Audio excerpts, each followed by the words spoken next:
Yes, students, today we will make the discussion on VI characteristics.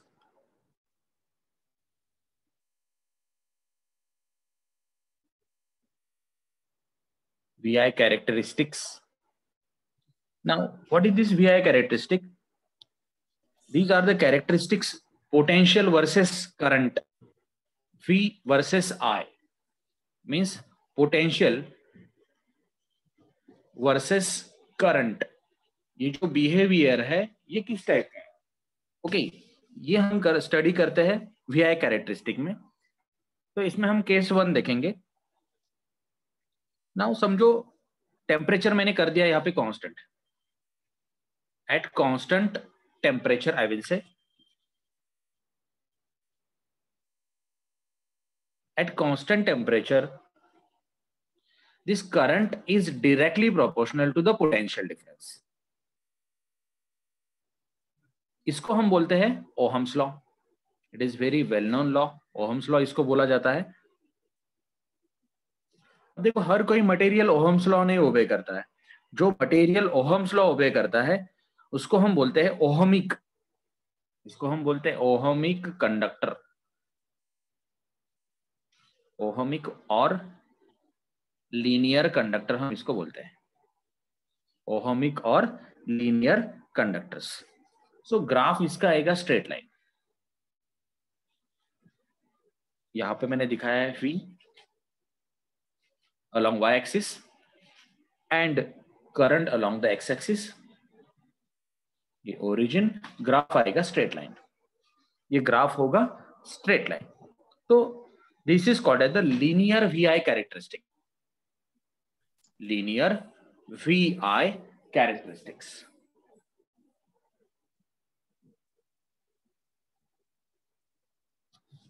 Now non linear VI characteristic क्या होता है?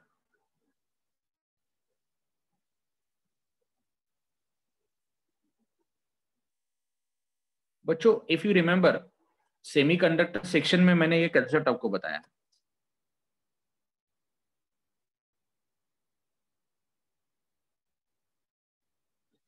Now यहां पे जो ग्राफ मैं ड्रॉ कर रहा हूं, I will draw for the diode. Diode के लिए ड्रॉ करते क्योंकि हमने ये ऑलरेडी देखा है।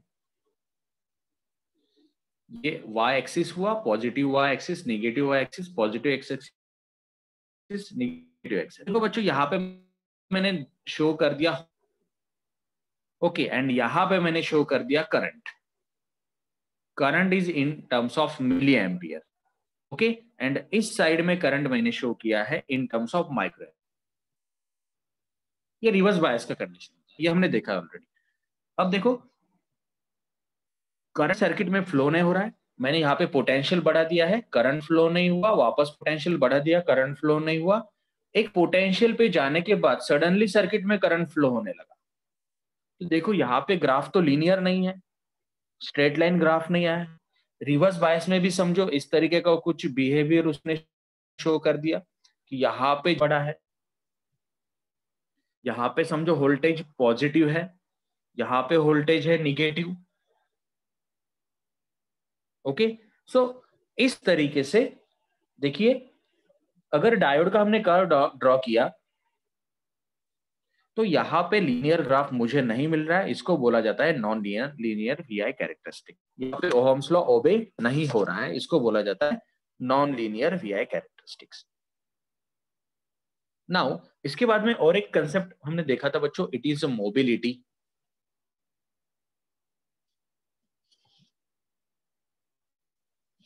Okay, now this mobility is denoted by nu.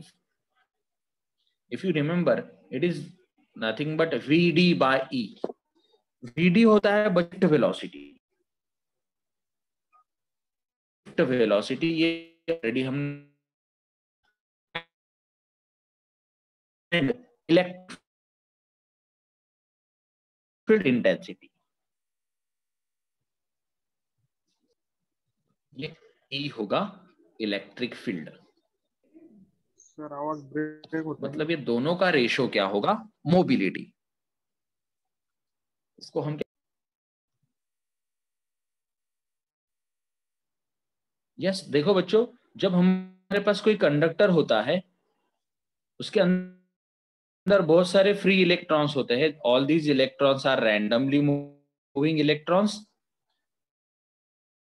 तो उनका अगर निकालना है तो उसका ड्रिफ्ट डिवाइडेड बाय उसके अक्रॉस हम जो इलेक्ट्रिक फील्ड अप्लाई करते हैं, इसका रेशो हम।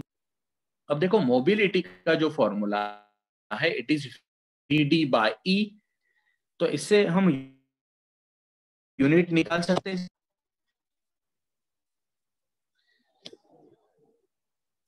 ड्रिफ्ट वेलोसिटी का यूनिट लिखो metre per second, electric field intensity का यूनिट लिखो, दोनों का रेशो अगर आपने निकाल दिया को मिल जाएगा।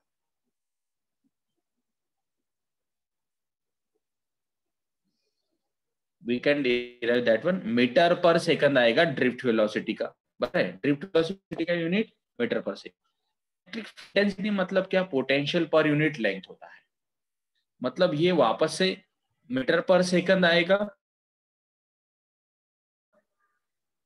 एंड अगर आपने इसको पूरा सॉल्व कर दिया, डायरेक्टली लिख देता हूं, ये आएगा वोल्ट सेकंड। ये मोबिलिटी का यूनिट आपको मिल जाएगा। अब देखो ये ड्रिफ्ट वेलोसिटी एंड मोबिलिटी जो है, ड्रिफ्ट वेलोसिटी के कुछ फॉर्मूले हमने पहले भी देखे। ड्रिफ्ट वेलोसिटी लास्ट लेक्चर में हमने देखे, charge density divided by mass, ये भी ड्रिफ्ट वेलोसिटी का फॉर्मूला होता है। तो ये अगर मैंने यहाँ पे रख दिया तो मोबिलिटी का और एक फॉर्मूला मुझे मिल जाएगा, it is drift velocity T E divided by M, divided M, charge mass and ये होता है टाइम। इसको हम एक्चुअली रिलैक्सेशन टाइम, ये जो टी होता है ना, ये होता है रिलैक्सेशन टाइम। रिलैक्सेशन टाइम का कंसेप्ट अंडरस्टैंड करने के लिए आपको कुछ पिछले वीडियोस देखने पड़ेंगे, उसमें मैंने रिलैक्सेशन टाइम एक्सप्लेन किया है। अब देखो कोई भी कंडक्टर अगर होगा तो उसका conductivity, it is the result of mobile charges. जितने मोबाइल चार्जेस होंगे उतना अच्छा वहां पे कंडक्टिविटी, मतलब मूविंग चार्जेस होंगे उतनी हमको ज्यादा मिलेगा। अब देखो in case of metal, if you are discussing on the case of metal, in case of the metals, इसमें चार्ज कैरियर्स जो होते हैं ना बच्चों, वो होते हैं इलेक्ट्रॉन्स। में जो चार्ज कैरियर्स होते हैं वो इलेक्ट्रॉन्स। अगर मैं बात कर रहा हूं आयोनाइज्ड गैसेस, इससे भी इलेक्ट्रिसिटी फ्लो होता है। तो इसमें जो चार्ज कैरियर्स होते हैं वो होते हैं electrons plus positively charge ions भी होते हैं।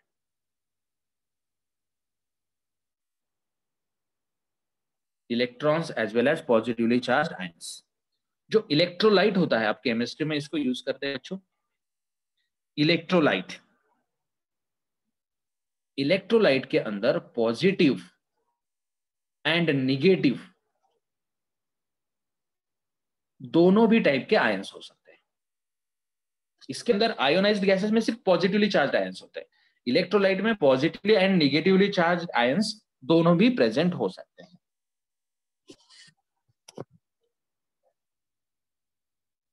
अब देखो next point will discuss, it is temperature dependence of resistivity and resistance. मतलब रेजिस्टिविटी एंड रेजिस्टेंस टेम्परेचर पे कैसे डिपेंड करते हैं, ये हमको यहाँ पे डिस्कस करना है।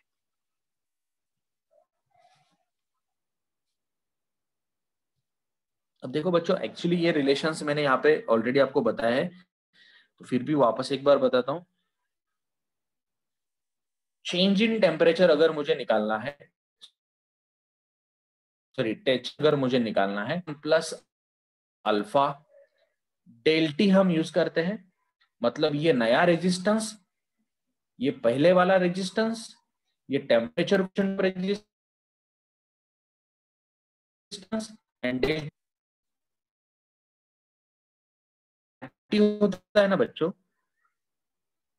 दिस आर टी, ये resistance at T degree Celsius होता है। 30 डिग्री का रेजिस्टेंस होता है। एंड ये जो R0 is nothing but resistance at 0 degree Celsius होता है। मतलब टेम्परेचर चेंज होने के बाद रेजिस्टेंस कैसे चेंज हुआ, ये डेल्टी तो यहाँ पे लिख दिया है, चेंज इन टेम्परेचर होता है। Alpha it is temperature coefficient of resistance होता है।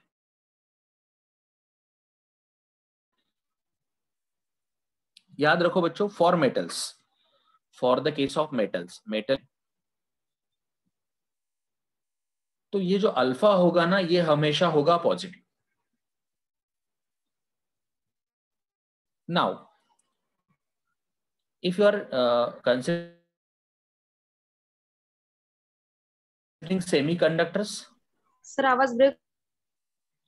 Semiconductors and insulators, alpha is negative. Alpha कैसे होगा? Negative. Means for metals alpha is always positive and for semiconductors and insulators negative. इसमें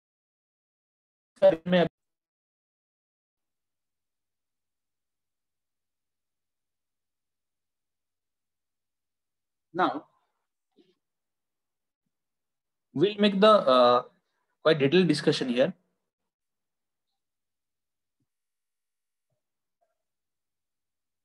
Now देखो बच्चों, if I have some conductor, मेरे पास एक conductor है, इस कंडक्टर के बारे में बात कर रहा हूं। ये कंडक्टर का जो रेजिस्टेंस होता है ना, ये रेजिस्टेंस डिक्रीज होता है। Resistance of conductor decreases linearly with decrease in temperature.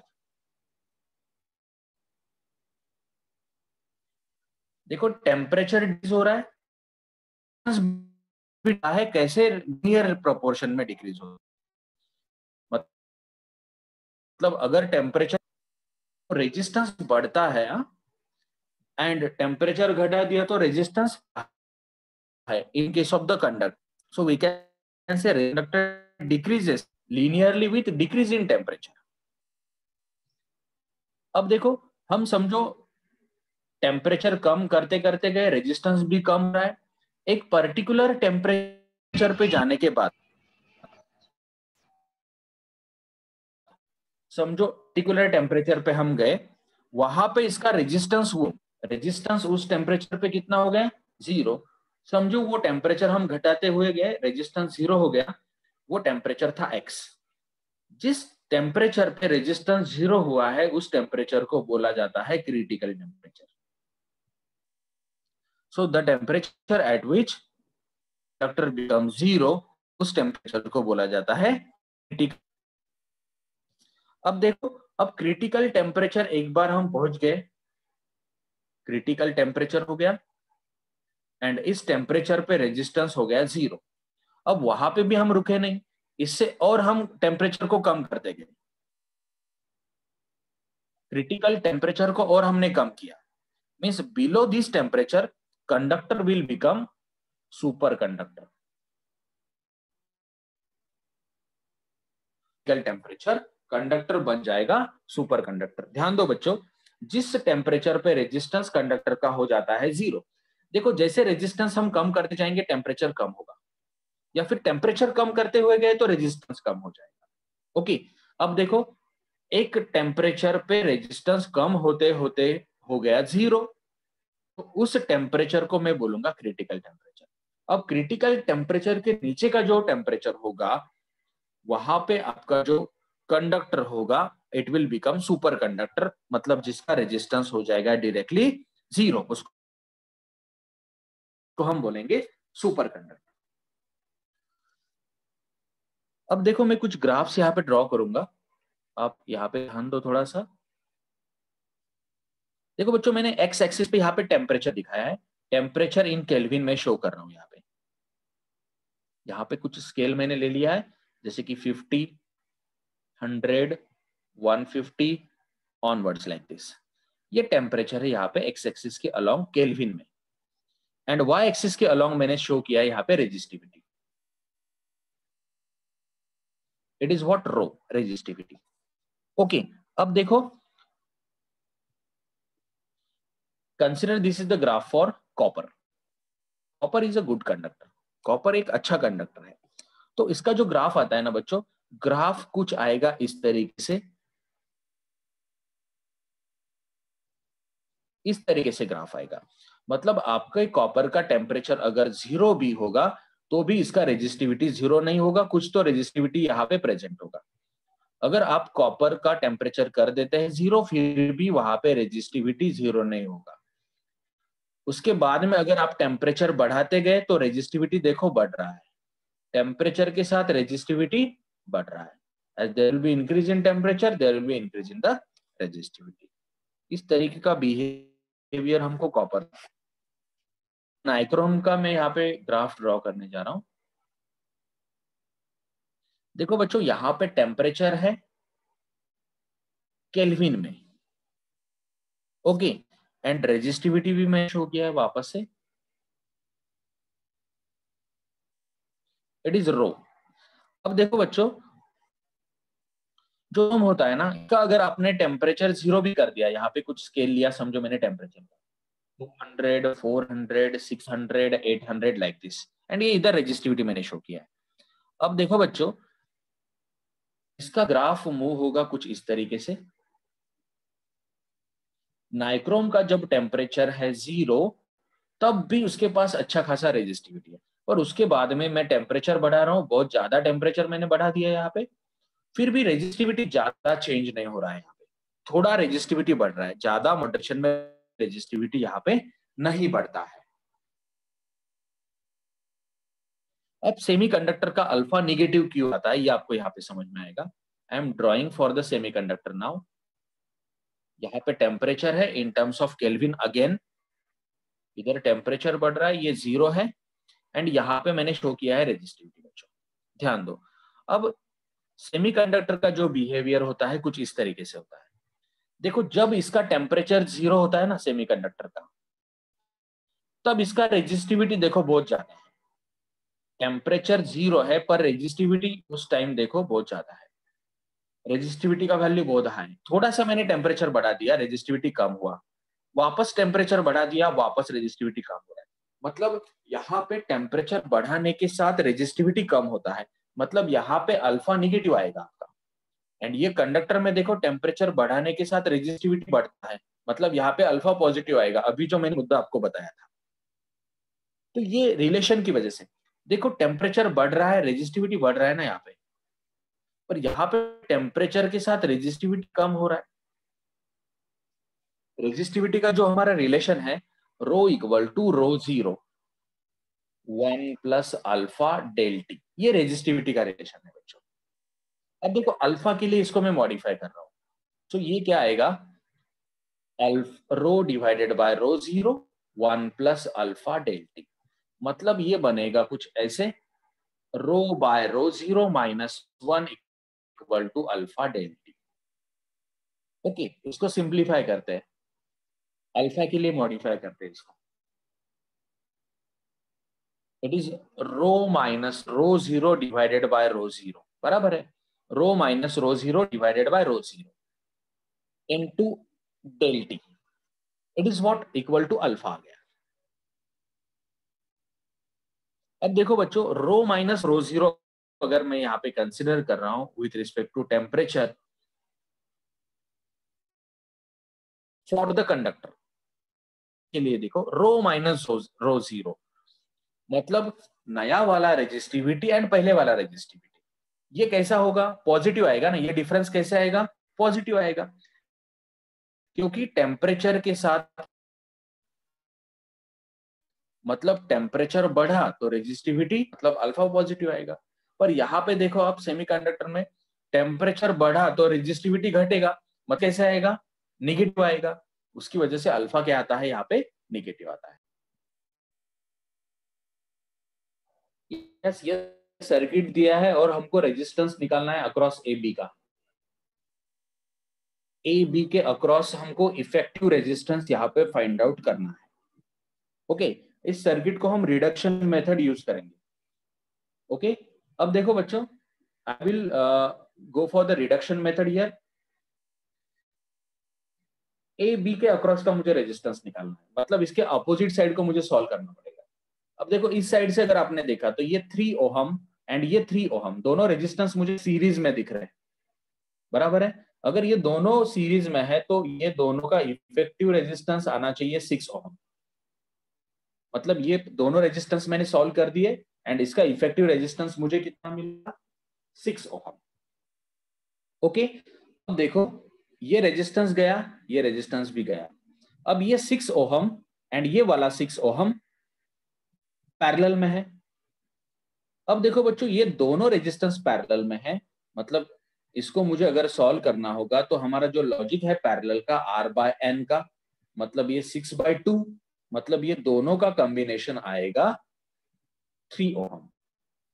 ये दोनों का कॉम्बिनेशन कितना आना चाहिए यहाँ पे, 3 ओहम। अब देखो ये 3 ओहम एंड ये 3 ओहम दोनों सीरीज में है। I will redraw it again now.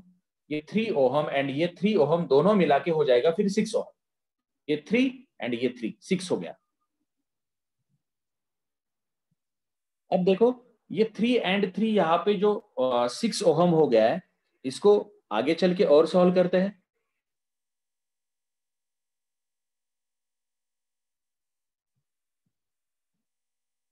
ये यहाँ पे देखो ये ऑलरेडी एक 6 ओहम है, ये 3 एंड ये 3 6 हो गया, मतलब ये दोनों पैरेलल में आ गए यहाँ पे 6 ओहम 6 ओहम।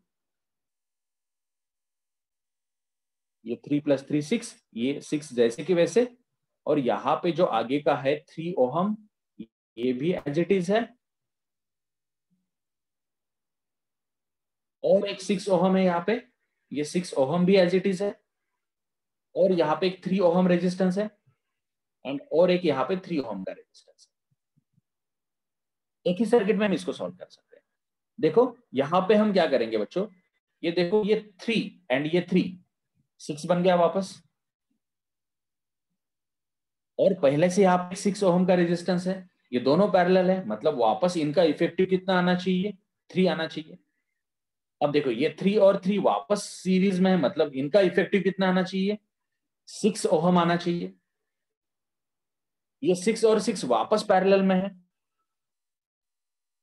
मतलब इनका इफेक्टिव कितना आना चाहिए, 3 आना चाहिए। तो finally I will get here ये 3 ओहम, ये यहां का 3 ओहम एंड ये यहां का 3 ओहम।